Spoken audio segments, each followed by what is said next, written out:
À ma droite, Julien Beltoise, 26 ans, 72 kilos, pilote automobile émérite. À ma gauche, Anthony Beltoise, frère du premier, 29 ans, 67 kilos, pilote de talent lui aussi. Voici une belle photo de famille. Deux frères réunis pour essayer la Renault Clio V6 et son ancêtre, la R5 Turbo 2. Le lien de parenté est incontestable. Les deux voitures ont une sacrée gueule.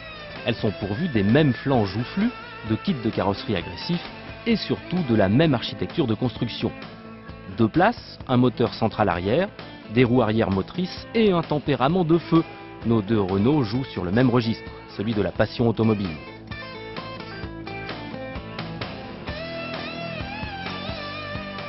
Économie des coûts de production oblige, Clio V6 et Renault 5 Turbo 2 reprennent beaucoup d'éléments des modèles de série dont elles dérivent.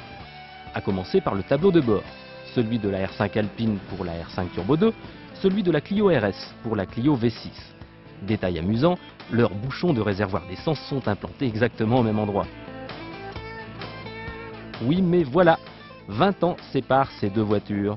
En 20 ans, le V6 3 litres Atmo de la Clio a remplacé le 4 cylindres 1,4 litre turbo de la R5.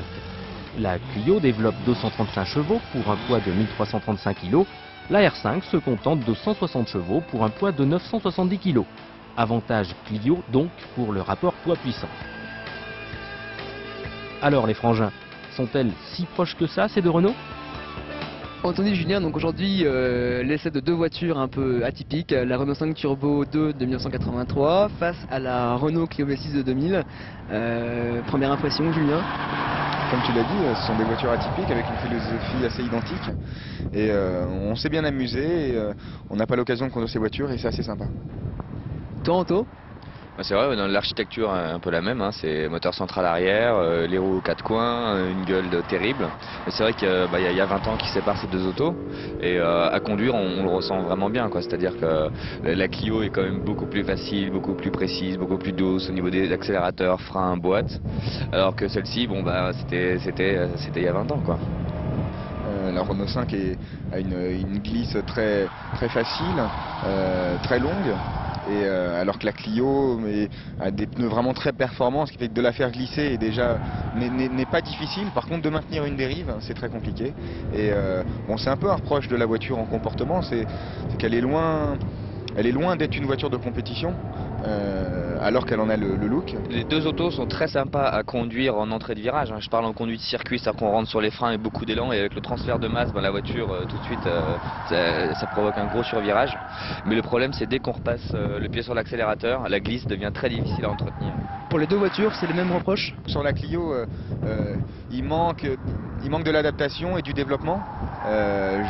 Ça se passe certainement par une barre anti-roulis, aussi par un autobloquant, aussi peut-être par un dessin des suspensions un peu plus étudié et sophistiqué, parce que la voiture n'a pas un comportement très sain, que ce soit en entrée de virage d'ailleurs, à cause d'une direction un peu floue, et à l'accélération, parce qu'on a un retour sur le contre-braquage qui est très violent, et en plus à cause d'un braquage un peu faible, on se retrouve surtout dans des situations de tête à queue, parce qu'on ne peut pas ramener la voiture et quand on la ramène généralement on part dans l'autre sens.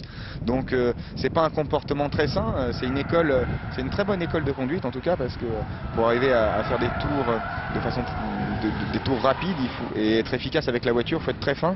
C'est l'école du 10-15% de dérive et pas plus, parce que sinon c'est trop tard. Voilà.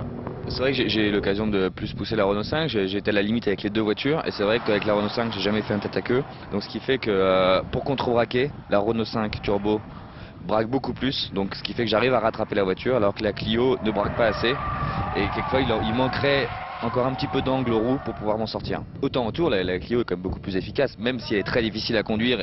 On va dire la Renault 5 peut-être un peu plus facile à conduire, mais la Clio étant un peu plus difficile mais quand même beaucoup plus efficace. Donc ça te rappelle un petit peu ta Clio Trophy ou pas, cette Clio V6? Quand je la vois comme ça, je mettrais mes autocollants, mes sponsors dessus, le numéro de course, je ferais pas la différence, c'est la même, en look extérieur, hein. Maintenant, c'est vrai que la Clio Trophy est quand même beaucoup plus vicieuse et demande encore plus de finesse que la Clio de série. En définitive, la Clio V6, c'est une vraie sportive ou pas?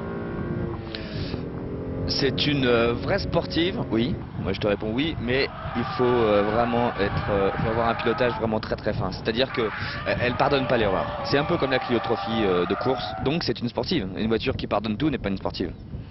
Pareil pour toi, Julien, même jugement? Une vraie sportive, je pense que le mot est un peu osé. Moi je pense plutôt que c'est une fausse sportive, mais qui demande à évoluer un peu pour devenir une vraie. Et notamment au niveau de la motorisation et peut-être au niveau de la fluidité de la voiture, de la précision. C'est un premier jet, je pense qu'il va y avoir des évolutions et si c'est pas Renault qui s'en occupe, ce sera peut-être TWR ou à qui Renault a confié la fabrication de cette voiture, qui fera de cette voiture, je pense, dans le futur, une vraie auto très sportive, comme a pu l'être la Renault 5 Turbo 2 à l'époque.